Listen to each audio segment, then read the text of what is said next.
So we are in this extraordinary canto that has always been one of the ones that I've loved the most, The Secret Knowledge. And we're on page 52. And I should begin again where the line is, "But who shall pierce into the cryptic gulf?" So it's towards the end of the page. Have we found it? Yes? Good.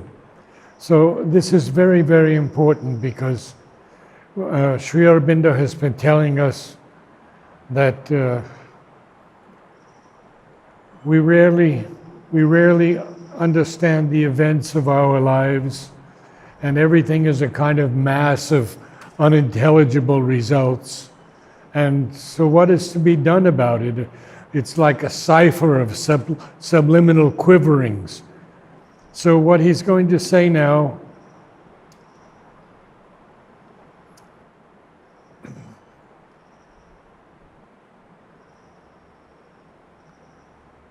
"But who shall pierce into the cryptic gulf?" This secret gulf, cryptic, secret, occult, mysterious gulf, "and learn what deep necessity of the soul determined casual deed and circumstance." So now we do not know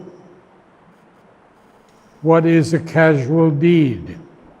We wake up in the morning, we have breakfast, we do our morning rituals, we meet people, and yet we really don't know anything about this wheel of circumstance that is spinning us around on this globe where we barely understand anything. So he says,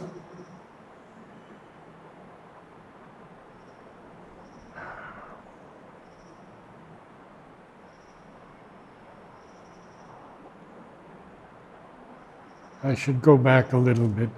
We have to learn what the deep necessity of soul is for us on this earth, and what has determined casual deed and circumstance.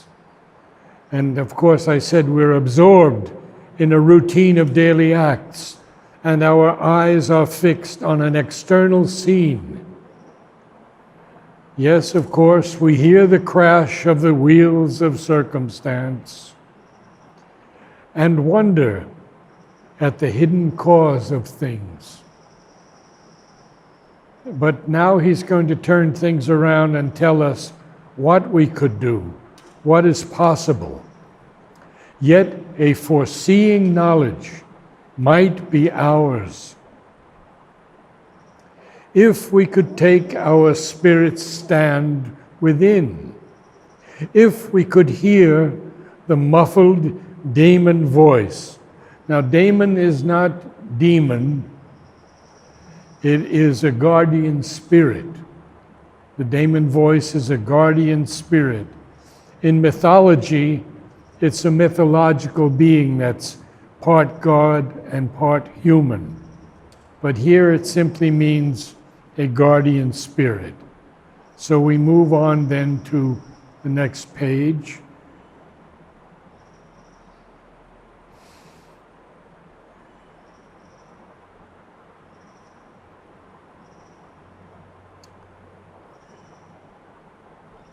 Too seldom is the shadow of what must come cast in an instant on the secret sense, which feels the shock of the invisible, and seldom in the few who answer give. The mighty process of the cosmic will communicates its image to our sight. Now, have you been to any of my talks before? Not before. Okay, so then I have to explain to you something about how I have received Savitri from Sri Aurobindo. I've gone through all of his works, all of his books, and all of the mother's books. And I have taken out all the definitions that he gives from these 30, 40, 50, 60 books that he and Mother have put together, so that I'm able to share things with you that we normally would not understand in Savitri. So today we just have a word that has come up, the mighty process of the cosmic will. Well, Sri Aurobindo tells us about this cosmic will. He says, Agni is the Deva, the all-seer, manifested as conscious force, or as it would be called in modern language, divine or cosmic will. First hidden and building up the eternal worlds, then manifest, born, building up in man the truth and the immortality. So this cosmic life force that he speaks about, in the life divine especially, I'd like to share a little bit more, because it's a cosmic will, and this cosmic will is not to our ordinary consciousness something that acts as an independent power, doing whatever it chooses.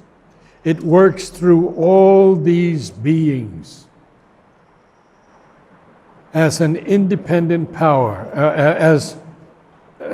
all these beings through the forces at play in the world and the law of these forces and their results.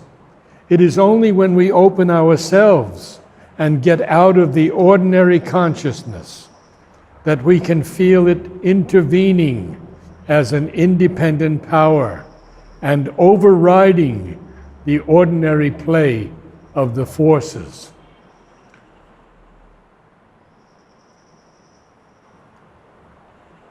I continue with the lines from Savitri.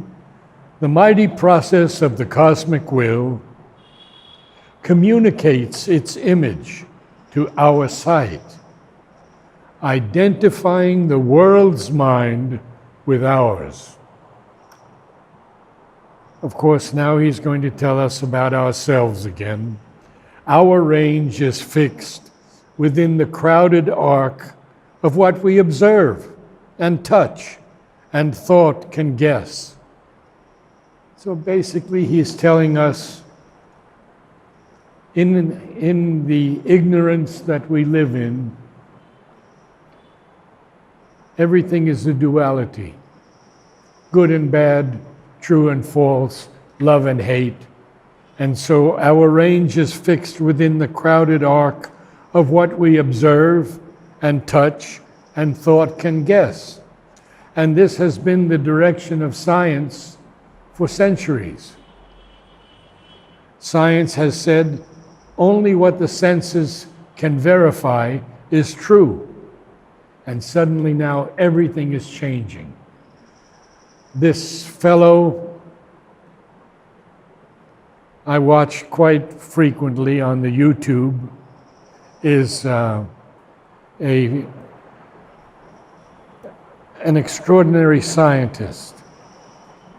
And he is coming around almost to accepting that a divine force has created the universe. This has never been known before, never been accepted by science before.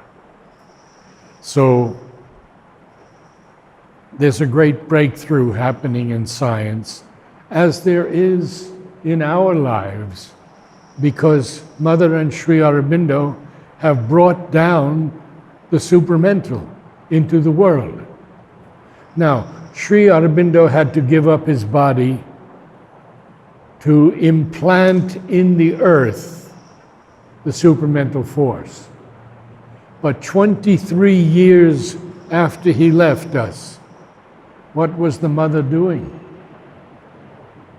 She had already conquered the vital, the mind, all the aspects of the lower physical nature.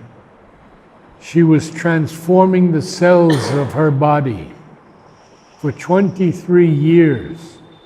And she said those transformed cells could go to anyone, anywhere in the world who is open to receiving them. And I tell you, the children we see today are an example of the beginning of this transformation. Okay, I continue on. Our range is fixed within the crowded arc of what we observe and touch and thought can guess, purely empirical understanding. And rarely dawns the light of the unknown, waking in us the prophet and the seer. Now, notice that Sri Aurobindo will often capitalize a word in Savitri, very often. And that means that he is telling us the absolute essence of that word.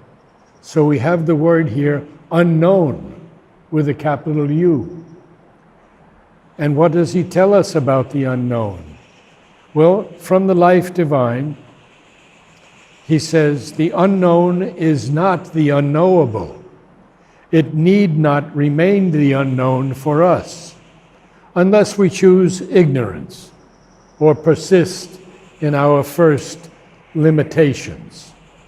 For all things that are not unknowable, all things in the universe, there correspond in that universe faculties which can take cognizance of them. And in man, the microcosm, these faculties are always existent and at a certain stage capable of development. Nothing is unknowable. We may choose not to develop them where they are partially developed. We may discourage and impose on them a kind of atrophy, but fundamentally, all possible knowledge is knowledge within the power of humanity. Wow. In the Upanishads, there's a sentence. The unknown is that which is beyond the known, and though unknown is not unknowable, if we can enlarge our faculties to attain to others that we do not yet possess. And rarely dawns the light of the unknown, waking in us the prophet and the seer. The outward and the immediate are our field, obviously. The dead past is our background and support. Mind keeps the soul prisoner. We are slaves to our acts. We cannot free our gaze to reach wisdom's sun. Inheritor of the brief animal mind, man, still a child in nature's mighty hands, in the succession of the moments lives. I don't think any of us can disagree with that.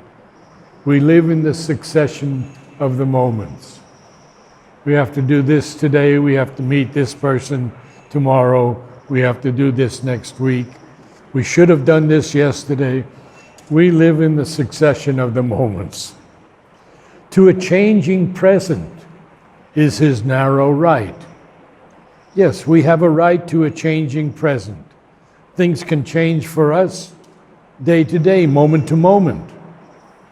His memory stares back at a phantom past. The future flees from him as he moves. He sees imagined garments, not a face. Most beautiful line. He sees imagined garments, not a face. We see beautiful garments, dress, suits. We see the images of the present.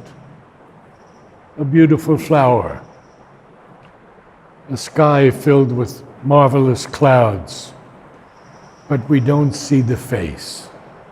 And the face is the divine's face, the Lord's face, that we should always be seeing. Armed with a limited, precarious strength, precarious, dangerously lacking in security or stability, or actually we have a second definition, subject to chance or unknown conditions. He saves his fruits of work from adverse chance. Yes, we're all creators of sort. One of us is an artist, another is a musician. We want to save our fruits of work and preserve them from adverse chance. All of us want to do that. Someone's a writer, someone's a poet. A struggling ignorance is his wisdom's mate. He waits to see the consequence of his acts. He waits to weigh the certitude of his thoughts. He knows not what he shall achieve or when. He knows not whether at last he shall survive or end like the mastodon and the sloth, and perish from the earth where he was king. So let's study these lines a little bit deeply, because it's very, very important for us to know that mankind is a struggling ignorance. And he's waiting to see the consequence of his acts. Well, if I do this, what will happen? And he wants to know the certitude of his thoughts. But he doesn't know what he shall achieve or when. He doesn't even know whether at last he shall survive or end like the mastodon and the sloth, and perish from the earth where he was king. Well, we need to talk a little bit about Purusha and Prakriti here. Because when Prakriti, who is all-powerful, descends from the heights to the earth, she limits her powers and she becomes divine nature. But divine nature is not all-knowing. She is always experimenting. And so these lines are very important to understand, because at every moment, nature is destroying something and rebuilding something at the same moment. And we can tell from this that she destroyed the mastodon and the sloth, but she created horses and humans. So we see that the evolution is progressing very, very rapidly, though we often cannot understand the rapidity.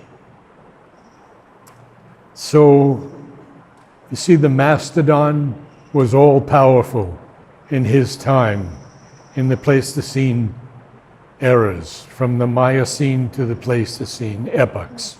And not only that, But the sloth was the most sluggish and almost useless. Yet there are sloths in India. And I know that there are people who used to take hunting parties out to kill the sloths. And they were becoming close to extinct. And someone figured out, let's take them on photography tours. And so there's no more killing of the sloths now. They take people out to photograph them in the night. And they're locally available here. Okay, back to Savitri. He is ignorant of the meaning of his life. He is ignorant of his high and splendid fate. Only the immortals on their deathless heights, dwelling beyond the walls of time and space, masters of living, free from the bonds of thought.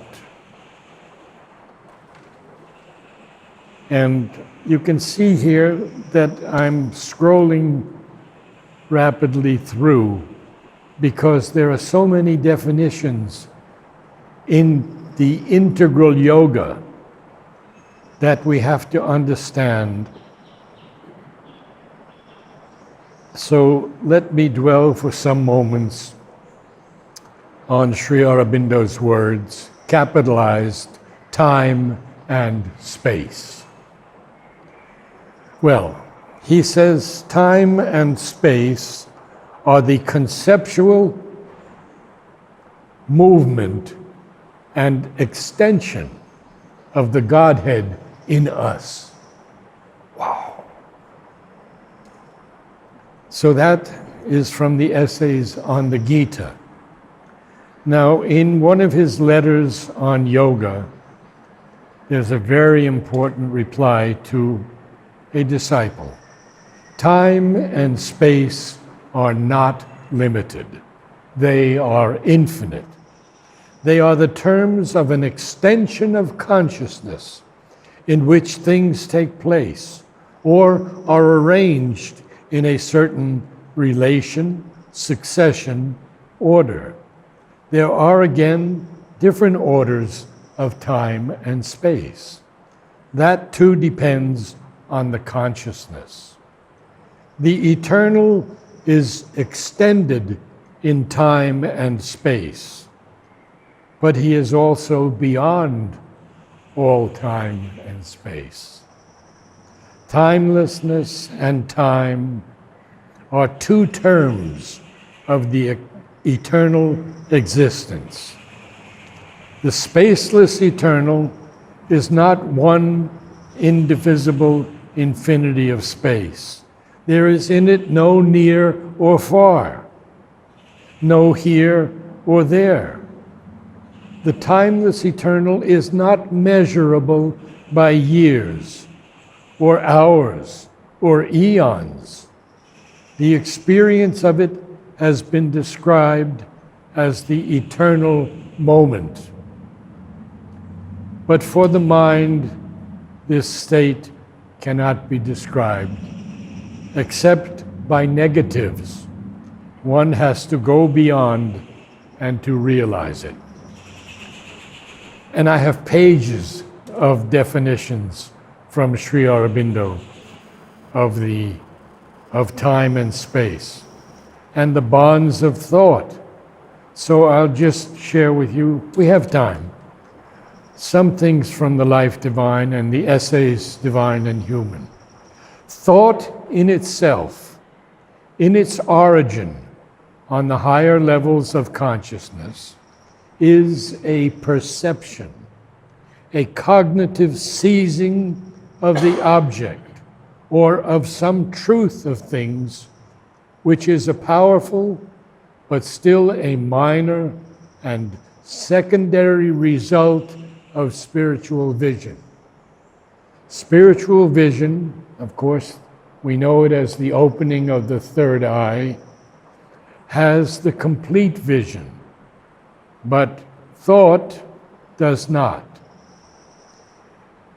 A comparatively external and superficial regard of the self upon the self, the subject upon itself, or something of itself as object. And then in Essays Divine and Human, he says, a thought is an arrow shot at the truth. It can hit a point, but not cover the whole target. But the archer is too well satisfied with his success to ask anything farther.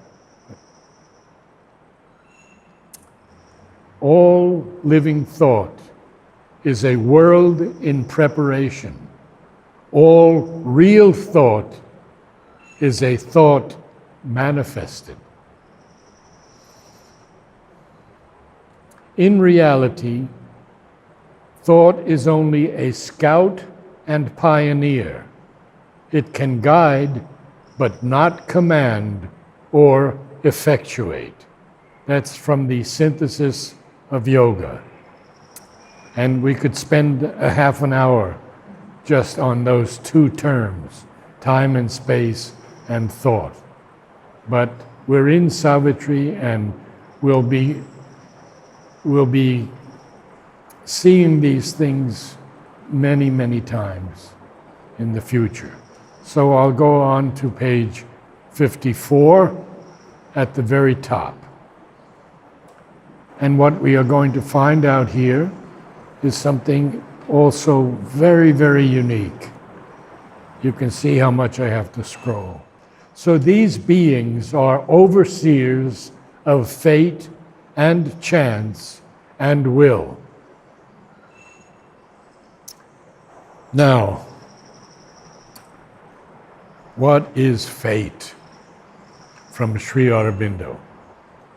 And it's a little bit of a long letter, but I should share it with you because it's extremely important. He writes, the Indian explanation of fate is karma. We ourselves are our own fate through our actions. But the fate created by us binds us. For what we have sown, we must reap in this life or another. Still, we are creating our fate for the future, even while undergoing old fate from the past in the present. That gives a meaning to our will and action, and does not, as European critics wrongly believe, constitute a rigid and sterilizing fatalism. But again, our will and action can often annul or modify even the past karma. And this is something that Mother tells us all the time. She can lift this karma from us in a moment if we could offer the problem to her. But we often like to live with our problems. But Sri Aurobindo writes something here that I have to share with you. But again, our will and action can often annul or modify even the past karma. It is only certain strong effects, called utkata karma, that are non-modifiable. What is utkata karma? Suicide or murder. Those two things, Mother says, can take 7 lifetimes to overcome. But Sri Aurobindo also says that Mother can overcome even them. For we enter into union with the will divine, cosmic or transcendent, which can annul what it had sanctioned for certain conditions, new create what it had created. The narrow fixed lines disappear. there is a more plastic freedom and wideness in this karma. Neither karma nor astrology therefore points to a rigid and forever immutable fate.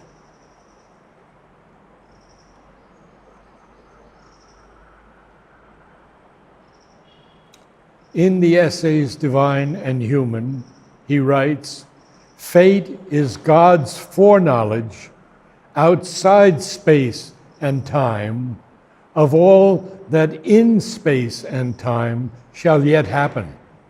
What he has foreseen, power and necessity work out by the conflict of forces." We see this happening now. These things working out by the conflict of forces. And of course, he talks about chance and idea. So I'll continue with a few lines.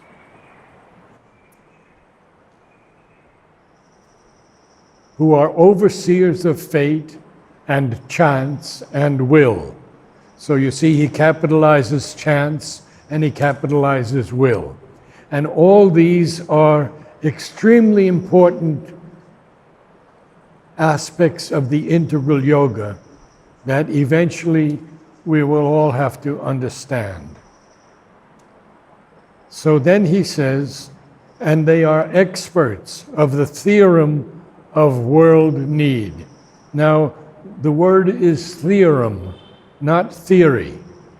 A theorem is a rule or law expressed by an equation or formula. It can also be an idea that has been demonstrated as true or is assumed to be demonstratable.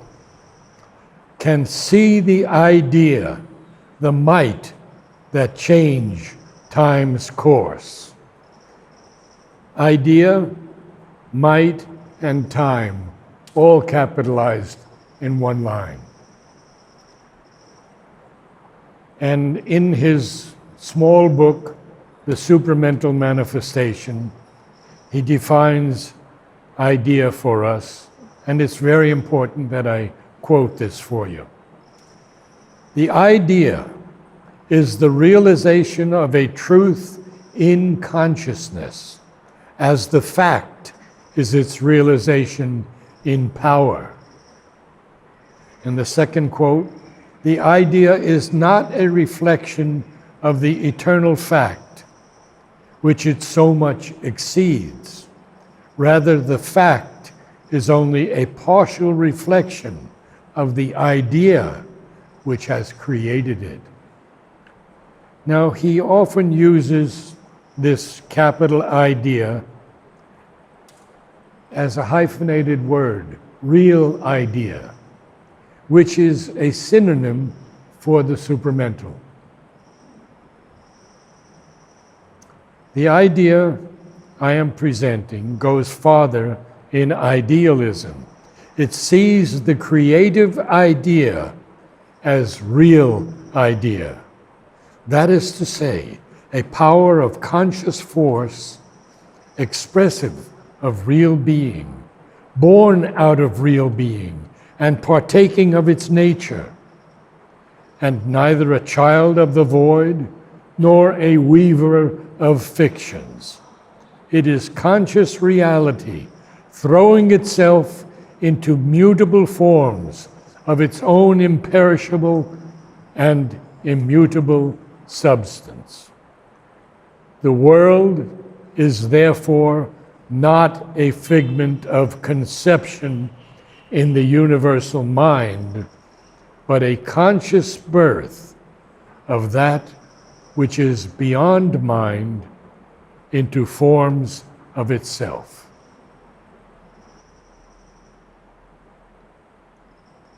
Come maned with light from undiscovered worlds.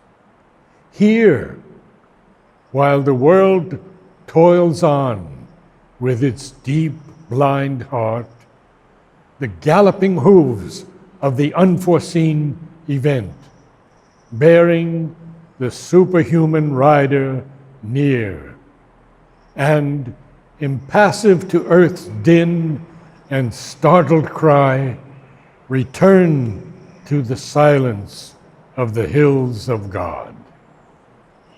As lightning leaps, as thunder sweeps, they pass and leave their mark on the trampled breast of life. Oh, there's so much to share with you here, because we see that this superhuman rider, who is known as Kalki. Kalki is said to be the last avatar. And Mother says the last avatar is Sri Aurobindo.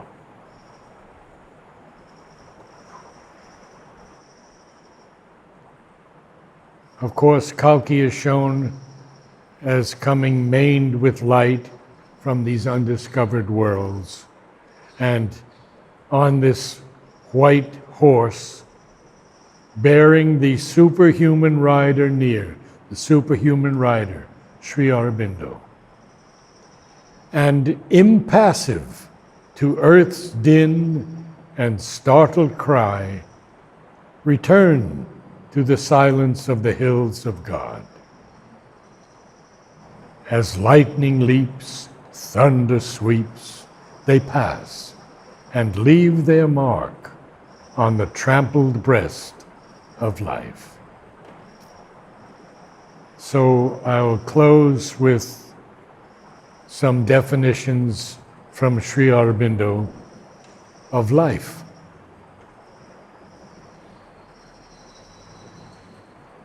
In a letter on yoga to a disciple, he writes, "Life is not only a play of forces or a mental experience, but a field for the evolution of the concealed spirit.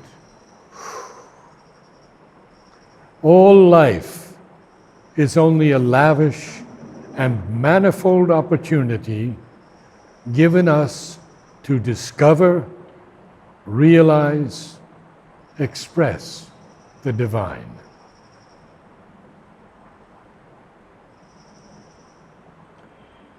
And in another letter on yoga, all life is a growth of the soul out of the darkness towards the light.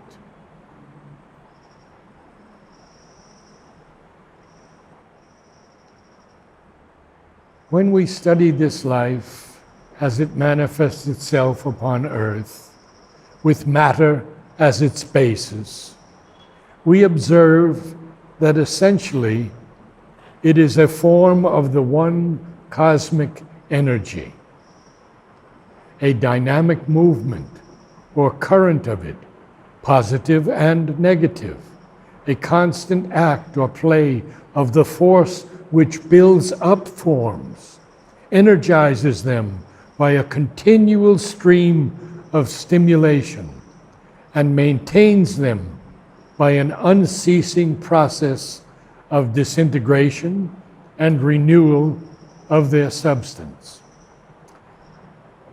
What does this mean, this continual disintegration and renewal of their substance? Well, at every moment we're being born, and at every moment we're dying. Dead cells come off our body. That's a death. And yet, at every moment, new cells are being created. So we are being born and we are dying at the same time.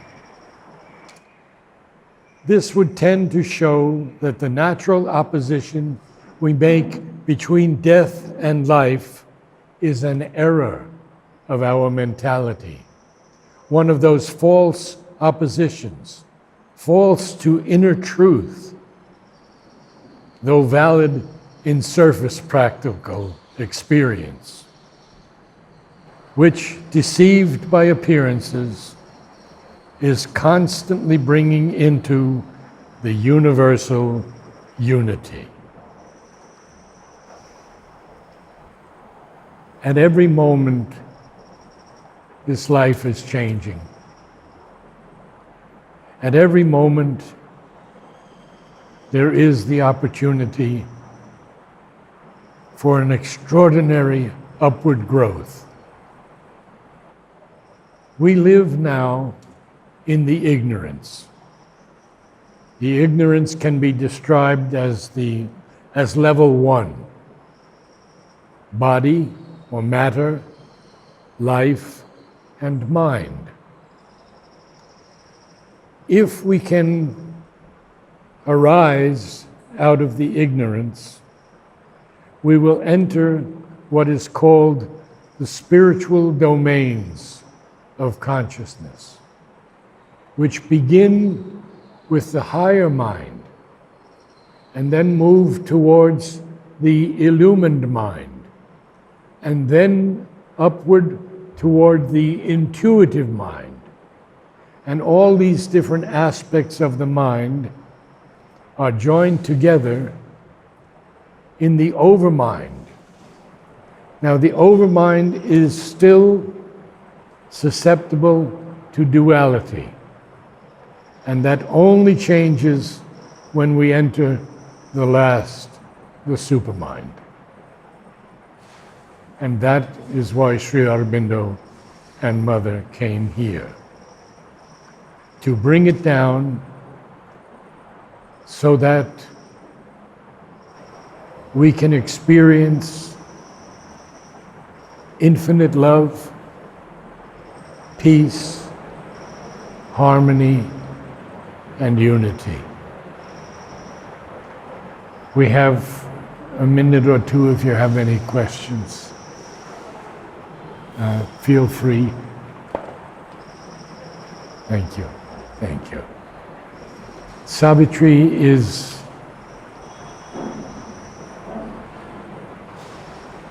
the key for me to the eventual consummation and the realization and the transformation of life. All the other books that he has written, Mother says, are like primers. But Savitri is the book. And perhaps next week I can bring some comments of Mother on the importance of Savitri. She tells us so clearly, Savitri is the way. So I hope that you'll attend frequently and share in this great adventure.